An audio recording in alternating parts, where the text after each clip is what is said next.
There were people, not in our area necessarily, but outside of our area, who were having trouble with insurance. Maybe they didn't have the right broker, I don't know what happened, but they came to me and asked me if I'd be interested in really starting an insurance brokerage agency. They thought that there was a need for it, because there wasn't anyone black in the neighborhood in the insurance brokerage business. So I said, well, I'll consider it, and I did. And I had a number of clients that I had as a result of my relationship with people in the neighborhood who we knew for years. That's how it all started. We opened a small office on Fulton Street in Brooklyn, and we catered to the finer houses in Bedford-Stuyvesant because we only wanted to send to insurance companies those buildings that we thought they would accept. And at the same time, while I was doing this, I also began to make contact with key offices of the various insurance companies. I tried to go above the underwriters and make contact with people who could make decisions and to impress upon them the importance of insuring buildings in Bedford-Stuyvesant and ensuring the people who have a sense of responsibility. During the Lindsay administration, the neighborhood began to change for economic reasons, and the home ownership group began to move out, and there were a number of people who were moving in who didn't live in private homes. They lived in these apartment buildings, and many of them were on welfare. From that point on, insurance companies began to take a hard look, and it became more difficult to get homeowners insurance in that area. But I had made contact through the years with important people in the various insurance companies like the Royal Globe, the Hartford, the Fireman's Fund, and fortunately I was able to place some of my lines. I was invited to a swearing-in ceremony that Governor Rockefeller was having one morning, and it was at the time when I had many cancellations from an insurance company with whom I was doing business through an agency. I had some 75 cancellations, and it was at that point that I brought it to the attention of Governor Rockefeller because I knew that other insurance brokers in the city of New York were also having similar problems. And I described my specific problem.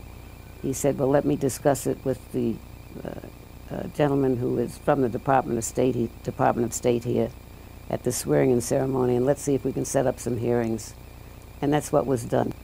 And they decided from those hearings that legislation should be enacted to create the FAIR Plan. We operated in the heart of Bedford-Stuyvesant, and the Bedford-Stuyvesant Restoration Corporation was set up by Robert Kennedy. And it was at that point that they asked me if I would handle the insurance on the Bedford-Stuyvesant Restoration Corporation and also the Bedford-Stuyvesant D&S Corporation. I invited about 10 insurance companies, CFOs or the CEOs, and I was fortunate enough to have the CEO of the Royal Globe to come.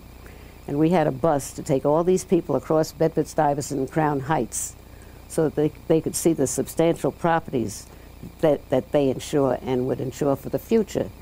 Many of them were shocked when they saw these properties. They couldn't believe that Bedford-Stuyvesant was like this. And I think that that helped to convert them. Many of them came back into the area after they saw the well-constructed owner-occupied buildings, and they were pleased that I had set up such a meeting. But I did that privately on my own. I thought it was time to educate people who didn't know anything about what black ownership was in Bedford-Stuyvesant and Crown Heights. For some strange reason, I have nerve. I had 3 older brothers, and I had to have a lot of nerve just to deal with them. So I guess I was transferring my expertise in dealing with them to dealing with men with whom I had to make contact to convince them that they should come to Bedford-Stuyvesant. I don't think of myself as being black. I think about myself as being a woman and trying to do what I'm trying to sell. Black is not a problem for me whatsoever, and I hate the word. We moved to Wall Street in 1979, and we were there for 32 years. We thought we wanted to enter economic mainstream America, and we thought that this would be an opportunity. If we were on Wall Street, the insurance companies were here. It's easy for my clients to attend meetings. Going into Bedford-Stuyvesant was a little difficult, transportation-wise. it was just ideal for us. I think it's quite a compliment for universities that didn't know anything about me to finally learn something about me and extended the honor of awarding me honorary doctorates. I was beautifully surprised